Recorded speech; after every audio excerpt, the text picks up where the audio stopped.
আসসালামু আলাইকুম।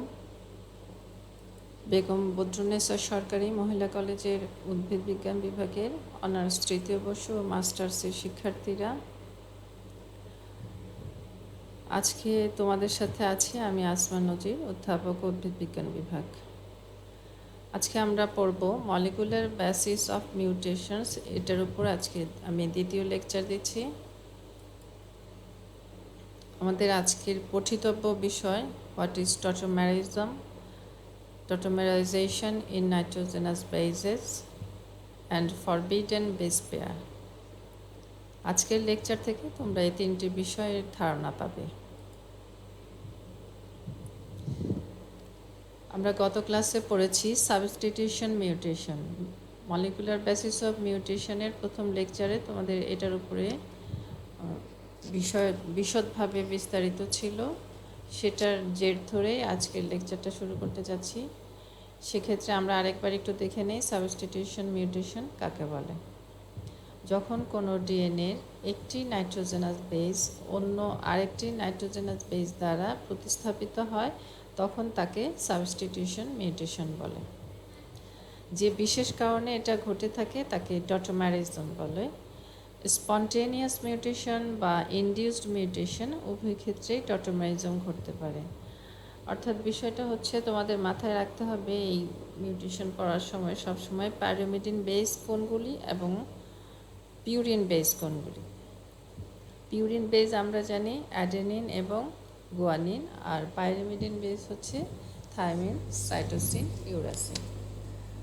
এখন কোনো কারণে যদি সাবস্টিটিউশন মিউটেশনে বলা হচ্ছে একটি বেজের স্থানে যখন অন্য আরেকটি বেস চলে আসে, অর্থাৎ যখন অ্যাডেনিন থাইমিন যে বেস পেয়ার থাকে এখানে কোনো কারণে যদি অ্যাডেনিনের জায়গায় গুয়ানিন বা সাইটোসিন চলে আসে বা থাইমিনের জায়গায় গুয়ানিন বা অ্যাডেনিন চলে যায় তখন সেটাকে বলা হচ্ছে সাবস্টিটিউশন মিউটেশন। যে বিশেষ কারণে এটা ঘটে থাকে সেই বিশেষ কারণটাকে বলা হচ্ছে টটোমেরিজম। আর এই বিশেষ কারণ বা টটোমেরিজমটা দুই ধরনের মিউটেশনে দেখা যায়। আমরা দেখেছি মিউটেশন দুই ধরনের ছিল, আমরা আগে পড়েছি। একটা হচ্ছে স্বতঃস্ফূর্ত মিউটেশন যেটাকে বলা হচ্ছে স্পন্টেনিয়াস মিউটেশন, আরেকটা ছিল ইনডিউসড মিউটেশন অর্থাৎ যেটা কৃত্রিমভাবে ঘটানো হয়। হোয়াট ইজ টটোমেরিজম, অর্থাৎ টটোমেরিজমটা কি? Tautomers are isomers of a compound which differ only in the position of the protons, that is hydrogen ion and electrons।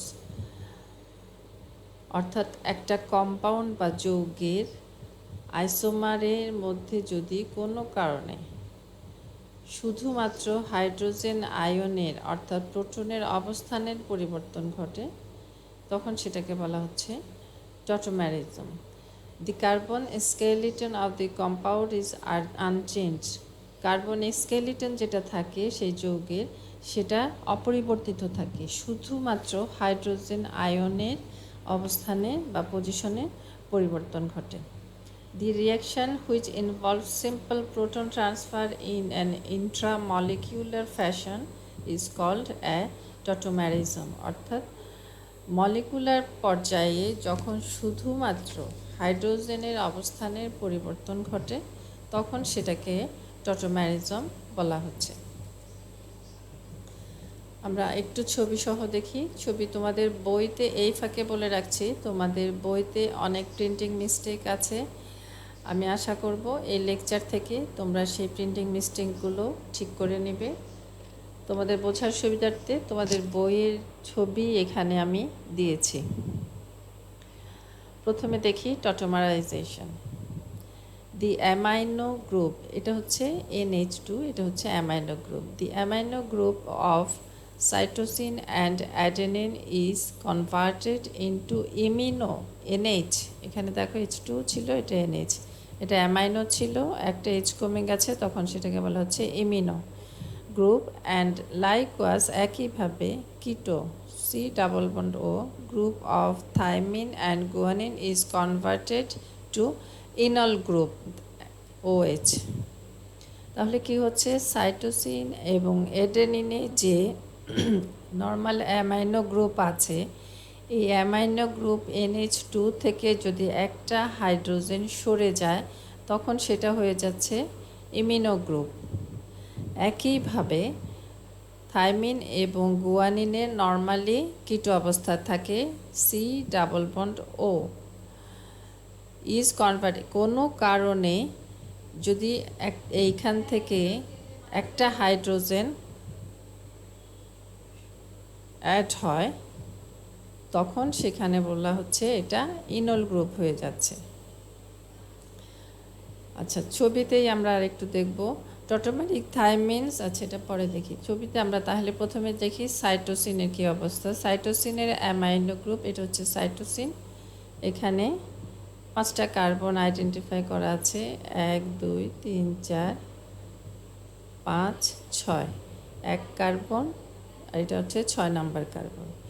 Amino গ্রুপে এখানে আছে 6 নাম্বার কার্বনের সাথে NH2।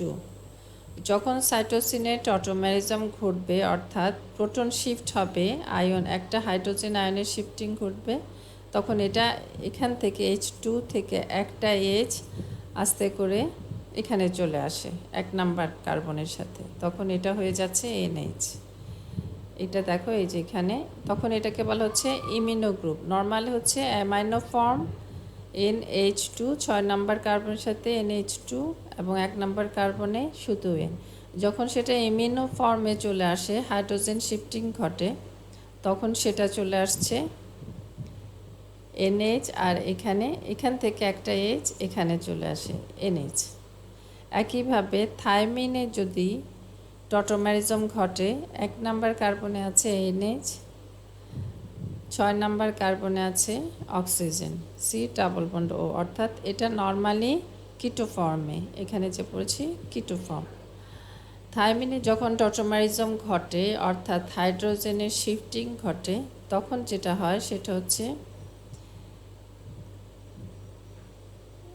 এখানে দেখো NH ছিল, এই NHটা আস্তে করে এখানে ওর কাছে চলে গেছে, এখানে সি ডাবল বন্ড ও ছিল, এইচটা এই NH-এর এইচটা 1 নাম্বার কার্বন থেকে 6 নাম্বার কার্বনে চলে গেছে। সাইটোসিনে কি হয়েছিল, 6 নাম্বার কার্বন থেকে হাইড্রোজেন শিফটিং হয়ে 1 নাম্বার কার্বনে এসে সেটা ইমিনো ফর্ম হয়ে যায়।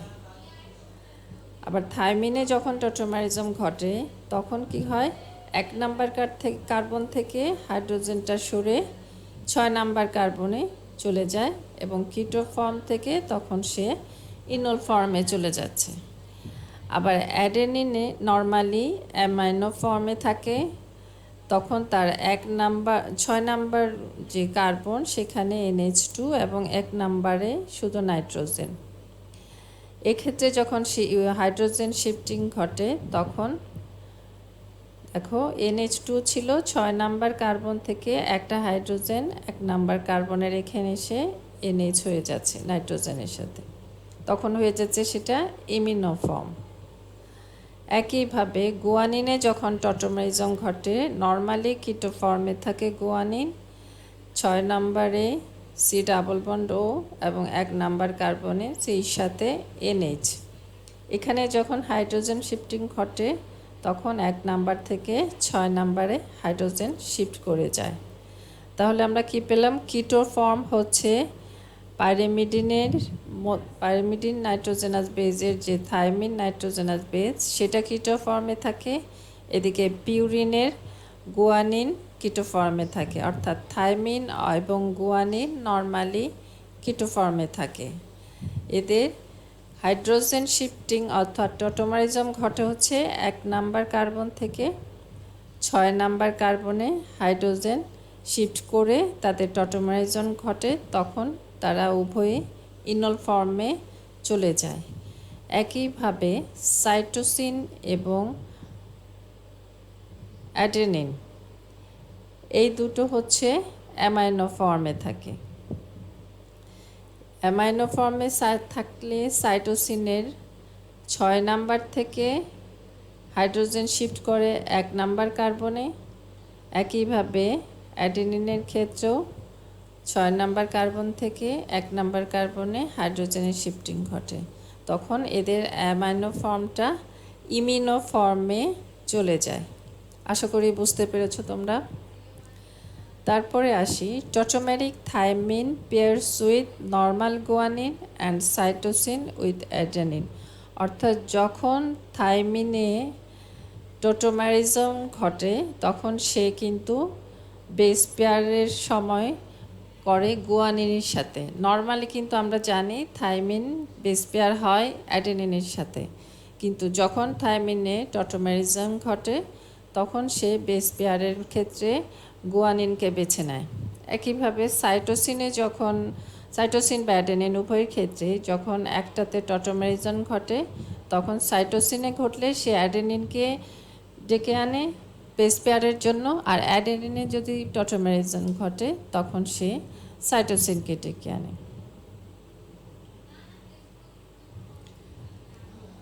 আমরা একটা ছোট্ট ভিডিও দেখি। A mutation occurs by base substitution when an incorrect base is incorporated into DNA. Some base substitutions occur because purines and pyrimidines exist in two structural forms. The most common form results in base pairing between adenine and thymine and between guanine and cytosine. However, the hydrogen atoms can move to form a base with altered hydrogen bonding properties, creating a tautomeric shift. When a tautomeric shift occurs in adenine, the adenine can bond to cytosine. A tautomeric shift in thymine allows it to bond to guanine. This error in DNA replication is passed on to the cell's progeny. The change in a single nucleotide in the DNA results in a change in the corresponding nucleotide in messenger RNA. The change in the codon can result in a different amino acid being incorporated into the protein.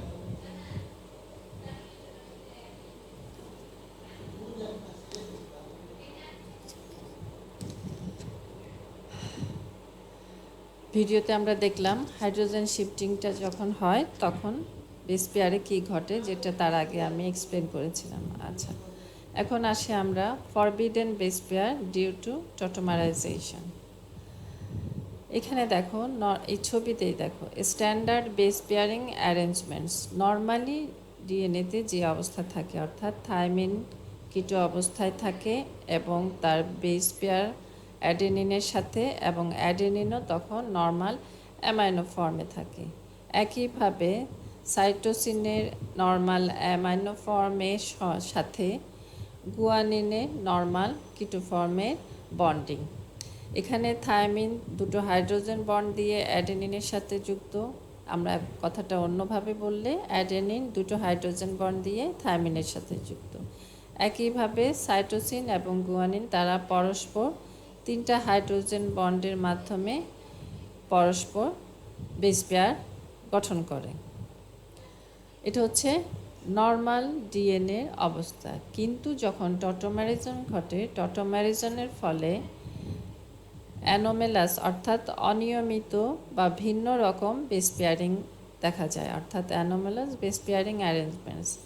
যেমন thymine যখন তার normal কিটো form থেকে ইনন ফর্মে চলে যায় হাইড্রোজেনের শিফটিংয়ের কারণে, তখন সে 2টা হাইড্রোজেনের বন্ডের পরিবর্তে বা 2টো হাতের পরিবর্তে, মনে রাখার জন্য বলি, 2টো হাতের পরিবর্তে তার 3টা হাত বের হয়ে যায়, অর্থাৎ 3টা হাইড্রোজেন বন্ড হয়ে যায়। তখন তার সাথে বন্ড বেস পেয়ারিংয়ের জন্য চলে আসে গুয়ানিন। গুয়ানিন কিন্তু কিটো ফর্মে, সে নর্মালি আছে। এখানে টোটোমেরিজম ঘটেছে শুধুমাত্র থাইমিনে। একইভাবে সাইটোসিনে যখন টোটোমেরিজম ঘটে, নর্মালি সাইটোসিন 3টা হাত বা 3টা হাইড্রোজেন বন্ড, কিন্তু যখন টোটোমেরিজম ঘটে তখন সে অ্যামাইনো ফর্ম থেকে ইমিনো ফর্ম হয়ে যাচ্ছে এবং তার একটা হাত বা একটা হাইড্রোজেন বন্ড কমে যায়। তখন এই 2টা হাইড্রোজেন বন্ড অর্থাৎ 2টো হাত দিয়ে সে অ্যাডেনিনের সাথে জোড়া বাঁধে। অ্যাডেনিন কিন্তু তার নর্মাল অ্যামাইনো ফর্মে আছে। এই যে থাইমিনের সাথে থাকার কথা অ্যাডেনিন, কিন্তু টোটোমেরিজমের ফলে থাইমিনের সাথে চলে আসছে গুয়ানিন, অর্থাৎ টিজি যে বেস পেয়ারিং, এটাকে বলা হচ্ছে ফরবিডেন বেস পেয়ার বা নিষিদ্ধ বেস জোড়। একইভাবে নর্মালি সাইটোসিন বেস পেয়ার করে গুয়ানিনের সাথে, কিন্তু টটোমারাইজেশনের কারণে সাইটোসিন বেস পেয়ারিং করছে অ্যাডেনিনের সাথে, অর্থাৎ C is equal to D, sorry A, C A. Normally এটা হওয়ার কথা ছিল টি এ, না হয়েছে, অথবা সির সাথে জি, এখানে অ্যাডেনিন না থেকে জি জি থাকে, যেখানে আমরা দেখছি যে নর্মালি সি জি, কিন্তু হয়ে গেল সি এ। এই যে সি এ হয়ে গেল, এটাই হচ্ছে forbidden base pair. Tautomeric thymine pairs with normal guanine and cytosine with normal adenine.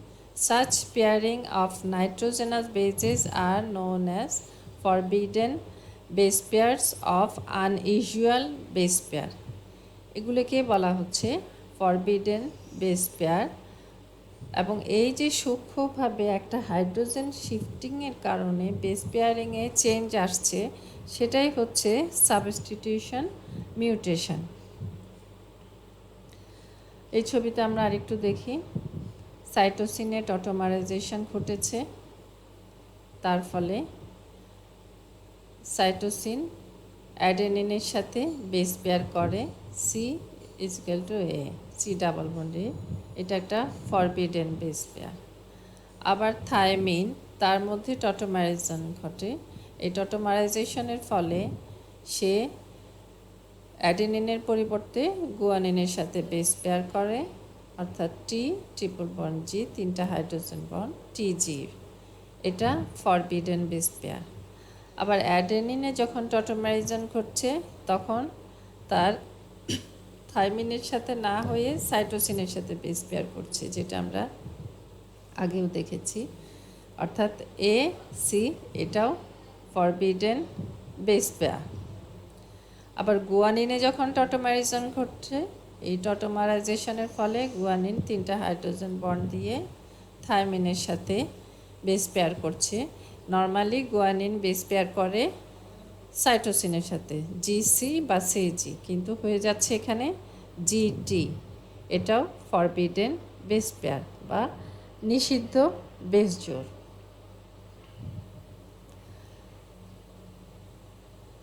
আশা করি তোমরা ফরবিডেন বেস পেয়ার, টটোমারাইজেশন প্রসেস এগুলো বুঝতে পেরেছ। কোনো সমস্যা থাকলে আমাকে জানাতে পারো। আচ্ছা, এর ফলে কি ঘটছে যখন বেস পেয়ারটা হচ্ছে? নর্মাল ডিএনএতে থাকে অ্যাডেনিনের সাথে থাইমিন, এটি বেস পেয়ার, এবং জিসি বেস পেয়ার, এটা হচ্ছে নর্মাল ডিএনএ। যখন অ্যাডেনিনে, ধরা যাক এখানে অ্যাডেনিনে টটোমারাইজেশন হয়েছে, তখন র্যাপ্লিকেশনে, সেটা ভিডিওতেও তোমরা দেখেছো, যখন র্যাপ্লিকেশন হচ্ছে অ্যাডেনিনের সাথে নিষিদ্ধ বেস জোড় সাইটোসিন চলে আসছে, এসি হয়ে যাচ্ছে। আর এক পাশে যেটা টি ছিল, থাইমিন ছিল, থাইমিন যথারীতি র্যাপ্লিকেশনের সময় তার স্বাভাবিক অ্যাডেনিনের সাথে বেস পেয়ার করে, ফলে এটা হচ্ছে স্বাভাবিক অনুলিপন, এ টির সাথে এ, এটা স্বাভাবিক অনুলিপন। আর এখানে টটোমারাইজেশনের কারণে অ্যাডেনিনের সাথে চলে আসছে সাইটোসিন, এটা হচ্ছে নিষিদ্ধ বেস জোড়। পরবর্তীতে এই এ যখন র্যাপ্লিকেট করবে, সে আবার স্বাভাবিক অনুলিপন হবে, থাইমিন যখন আসবে তখন এটা বারংবার স্বাভাবিক অনুলিপনেই যাবে। কিন্তু এই যে এখানে নিষিদ্ধ বেস জোড়টা হলো, সেখানে অ্যাডেনিন সাধারণত দেখা যায় টটোমারাইজেশনের ফলে তারা অ্যাপ্লিকেশনে একটা নিষিদ্ধ বেস জোড়ের পরে সে আবার স্বাভাবিক অবস্থায় ফিরে যায়, যে কারণে পরবর্তী রেপ্লিকেশনে অ্যাডেনিন কিন্তু স্বাভাবিক পর্যায়ে চলে আসে। যেহেতু সে স্বাভাবিক ফর্মে চলে আসে, সেক্ষেত্রে অ্যাডেনিন আবার খুব স্বাভাবিকভাবেই থাইমিনের সাথে বেস পেয়ার করে। কিন্তু তার আগের যে সাইটোসিনের সাথে সে নিষিদ্ধ বেস জোড় করেছিল, সেই সাইটোসিন সিটটা এখানে গুয়ানিনের সাথে নর্মাল বেস পেয়ারিং করে, অর্থাৎ এখানে সবগুলোর অ্যাপ্লিকেশন হওয়ার কথা ছিল এটি, কিন্তু আমরা মাঝখানে একটা পাচ্ছি জিসি। সেটা কেন? এই যে এখানে যে নিষিদ্ধ বেস জোড় হয়েছিল টটোমারাইজেশনের কারণে সি এসছিল, সেই সিটাই পরে এখানে গুয়ানিনের সাথে নর্মাল বেস পেয়ার করে, অর্থাৎ মাঝখানে যেটা পাচ্ছি আমরা জিসি, যেটা হওয়ার কথা ছিল এটি। সব অ্যাপ্লিকেশনেই এটি যেটা স্বাভাবিক সেটা হওয়ার কথা, কিন্তু টটোমারাইজেশনের কারণে আমরা একটা পাচ্ছি জিসি বেস পেয়ার। এটাই হচ্ছে মিউট্যান্ট বা মিউটেশন ঘটার কারণের বেস পেয়ার। একইভাবে এখানেও বলতে পারি আমরা, সাপোজ জিসি এটা নর্মাল বেস পেয়ারে, এখানে যদি সাইটোসিনে টোটোমারাইজেশন ঘটে তখন কি হবে? র্যাপ্লিকেশনে জির সাথে যথারীতি নর্মাল সাইটোসিন থাকবে, সে যতবারই র্যাপ্লিকেশন করুক তার স্বাভাবিক অনুলিপন হবে এবং বারবার জিসি বেস পেয়ারটায় আসবে, যেটা খুবই স্বাভাবিক। কিন্তু এখানে টটোমারাইজেশনের কারণে যখন নিষিদ্ধ বেস পেয়ার হয়ে যাচ্ছে, সির সাথে অ্যাডেনিন চলে আসে, পরবর্তী যখন র্যাপ্লিকেশনটা যায় তখন সির সাথে সি কিন্তু টটোমারাইজেশনের পরে যে একটা নিষিদ্ধ বেস জোড় তৈরি করে, তারপরে অ্যাপ্লিকেশনের সময় কিন্তু সে তার আবার নর্মাল ফর্মে চলে যায়। যেহেতু নর্মাল ফর্মে চলে যায়, পরবর্তী অ্যাপ্লিকেশনগুলিও নর্মাল হয়, অর্থাৎ পরবর্তীতে সি আবার স্বাভাবিকভাবে জির সাথে নর্মাল বেস পেয়ার করবে। এখানে যেমন আমরা দেখেছি এ নর্মাল অবস্থায় ফিরে গিয়ে আবার স্বাভাবিক থাইমিনের সাথে বেস পেয়ার করেছে। এখানেও তাই, সাইটোসিন নর্মাল অবস্থায় ফিরে গিয়ে আবার স্বাভাবিক গুয়ানিনের সাথে বেস পেয়ার তৈরি করে। কিন্তু নিষিদ্ধ বেস জোড়ের মধ্যে যে একটা এ চলে এসেছিল অ্যাডেনিন, সেটা কিন্তু র্যাপ্লিকেশনের সময় তার স্বাভাবিক থাইমিনের সাথেই বেস জোড় গঠন করে। অর্থাৎ এক্ষেত্রে এই এটিটা হচ্ছে মিউটেন্ট বা মিউটেশনের ফল, যেটা টটোমারাইজেশনের ফলে সৃষ্টি হয় এই মিউটেশন। আশা করি বিষয়টা বুঝতে পেরেছ। নিজেরা একটু পড়ো, প্র্যাকটিস করো, সমস্যা থাকলে জানিও। ভালো থাকো। প্রোটেক্ট ইচ আদার, ওয়্যার এ মাস্ক।